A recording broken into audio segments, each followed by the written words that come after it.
out with Hostage Call. I'm Seymour and I sing.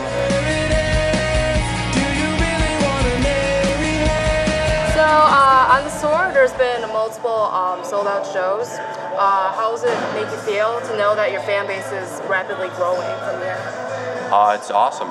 There's nothing better to play to a room of people who are really receptive to your music, whether they come as fans or they came as interested and they're trying to learn about your band.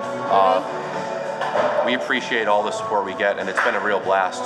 So every show has been like one of our best shows.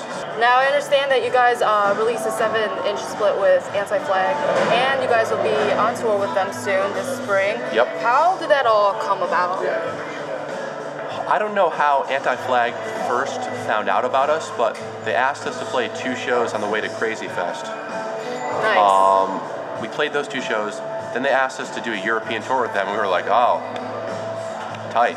So we did that, and that was really great. We got us a lot of we had a lot of time to hang out with them and exchange ideas, and there's so many similarities between our bands like ethics-wise and on like a socio-political level, and just the way we conceptualize doing a band.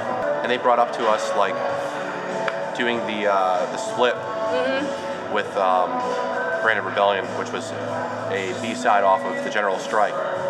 We were like, yeah, we'd love to do a split, obviously. Like they were one of the foundational bands for us when we were growing up. And they're still a fucking phenomenal band. So we just lucked out, I guess. Now, you guys are like very public about your support for the gay community and equality. Do you think our culture is starting to move in the same direction? Yes, I think like at least on the basic level of just like increased tolerance and awareness and respect for individuality. I do think our generation is much more open and tolerant. Absolutely. And you look at like the Rocket Town thing.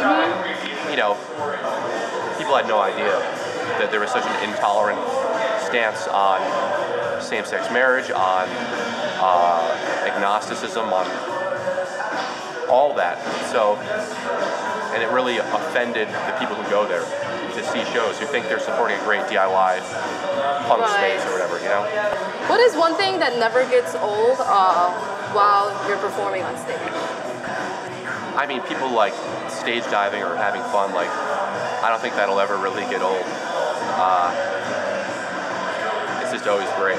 Now, if you guys could put together a tour with any band, dead or alive, who would it be? It'd definitely be Dead. We'd love to play with Dead musicians. All right. So, you know, maybe like, you know, a nice jazz trio with, you know, Count Basie and Charlie Parker and just various Dead musicians. That would be ideal. Down with that. Because it's really rare that you get to play with Dead people. And to close this off, do you guys have anything to say to your fans? Thanks so much for coming out to the shows and making these shows a blast. We play music so you can hear it. It's an honor to have people lend their ears and their hearts to what we have to play and what we have to say. So. Thanks for watching Push TV and hanging out with Hostage Call. Yeah.